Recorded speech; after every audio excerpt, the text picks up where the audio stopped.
Hi everyone, Chris Nansky here with Superfoot System, and welcome to Superfoot Stories. Stories from the life and times of Bill Superfoot Wallace. How are you, sir? I'm absolutely fantastic. Excellent. You know, in a past episode, we had a conversation about a pretty amazing day in your life where you got not only a call from Joe Louis and Mike Anderson inviting you to be in the first World Championships, but on that same day, a little bit before, you got a call from someone from Elvis's camp. Yeah, Red West. Red West. Red West is Elvis's chief of security. Yeah. Well, what happened to start with is about a year before that, I'm in a tournament in Dallas, Texas, where I fought Skipper Mullins. And nobody knew this, but Elvis was there. He was up in the rafters, somebody's watching the tournament, and he saw me beat Skipper. And he liked the way I kicked. And a couple of weeks after that, I'm in Memphis working out at Congress School, because I was doing my graduate work at Memphis State University. And he wanted to meet me, so he came into the school. And you know, I'd been friends with Chuck and everybody else, but at that time, Chuck was not a star. Elvis was. So he was one of those things, and we met and talked back and forth, and everything was fine. I go back and I go home, and I'm going, wow, guess who I just met? You know, Elvis Presley. Wow. Then he invited me to a couple concerts and so forth, and had a good time. And then I graduate Memphis State University, so I go back to Indiana, and some of you might remember Kenny Knutson, wonderful fighter, great fighter, nice guy. He said, I'm going to open up a school in Indianapolis. You want to run the school for me? Sure. I go back home, my home state, have a good time. So I'm there getting it ready. We get the school set up. One of my old students comes in, Herbie Johnson, starts training again. So I have to go. My father always wanted me to be a school teacher.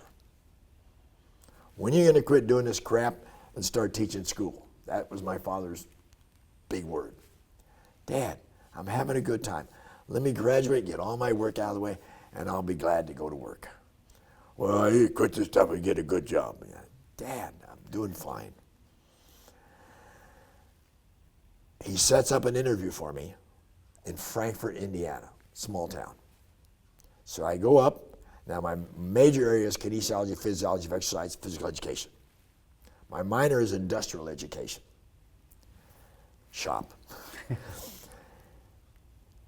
I go to the interview. I have no idea what I'm going to be teaching.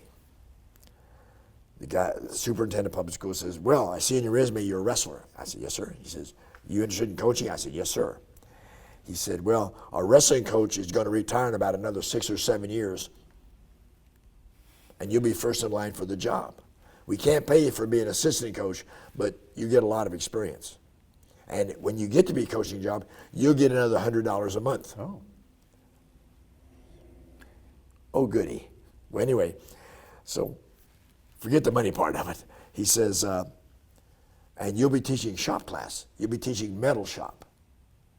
Metal shop? Yeah, metal shop. Can you imagine me giving up martial arts for a while and teaching metal shop, and I'm going to teach kids how to use a bandsaw, how to use a lathe, how to use different things, where my face and my hand and my fingers are all over the... No, thank you. But anyway, I said, well, I'd like to talk it over with my wife, can we discuss it with her and let you know. He says, no problem, have at it. So I'm driving home, and I go, God, I don't want to do this. I don't want to do this. What am I going to do, God? I don't want to, all the way from Frankfort, which is about 40 miles back to Indianapolis. So I walk into school, and I'm going, God, I got to call my dad. I got to call him. I don't want to do this. Beep, ring, ring. Herbie answers the phone and says, Bill, you might want to take this call. So I walk in and say, hello? It's Red West, Elvis's chief of security. Just a minute, Bill. Elvis wants to talk to you. Huh? And he goes, oh, Bill, how are you doing? And I said, I'm fine, sir. How are you doing? I'd like you to come back to Memphis. I'm going to open up a school to where I can train and work out. I want you to run it for me. I'll pay you X amount of dollars. I'll move you down here. I'll buy a car for you. And okay. So I accept. And I said, how am I going to tell my mom and dad this? I know how to do it. I called my parents. Dad, put Mom on the phone. My mother was a huge Elvis fan. I remember in 1956, she took me to see Love Me Tender. Anyway, so I said, Mom, I know Dad's going to be upset, but I'm not going to take the job in Frankfort, Indiana. I'm going to go back to Memphis and work for Elvis Presley. Mom, you there? My dad picks up the phone and says, what'd you just tell your mother? I said, I told her I'm going to work for Elvis Presley. Dad, you there? And everything. Still, when are you going to quit doing this shit and get a job? Right. Up until the World Championships. Yeah. Getting to that right now. So I'm in seventh, and my feet are about this high above the ground. I'm just working. I don't care about it. I was working out, sparring and doing all this stuff. All of a sudden, I get another call. Herbie says, Bill, this is for you. Okay. Some of us in kickboxing don't remember Mike Anderson. Mike Anderson started the PKA, started kickboxing. At that time, it was called full contact karate.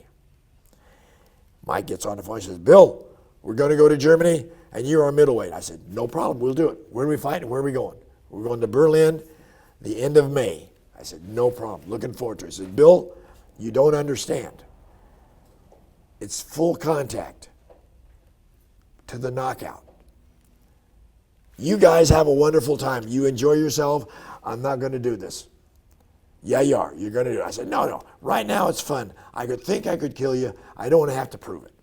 I can throw a kick 2 or 3 feet from your face, throw a back fist, whatever, and think I'm a Billy Bad Butt. I don't want to ever have to prove it. You're going. You're going to do it. No, Mike, I'm not. I'm sorry. Have fun. Enjoy yourself. Joe Louis gets on the phone. Now, people don't remember that Joe Louis and I are from the same system, but he was in Okinawa a year and a half before me. Technically, he's my senior. We know what that means. He said, Bill, you're going to do it. I said, Joe, I don't want to do it. You're going to do it. You'll enjoy it. We'll find out what really is good and what really is not good. I said, Joe, I don't want to do it. I don't want to. You're going to do it. I don't want to do it. You're going to do it. You're going to do it. So bottom line, you're doing it. So I did it. And probably the best decision I've ever made. And so I go down to Memphis, start training, working out, so forth. I win the world championship. That night I called my dad. I said, Dad, I won. That night was the last time he said, when are you going to quit doing this crap and get a job? Yes. Right on. That's awesome. That's great. So I think what we'd like to do is end it here because I'm sure you've got some stories you want to share about Elvis in terms of your experience with him, if you wouldn't mind. So, but there you have. There's the Elvis origin story for everyone out there, and know that you've got some great things to share about that experience as well. No problem. All right. So this has been Chris Natsky with Superfoot Systems. We'll see you next time on Superfoot Stories.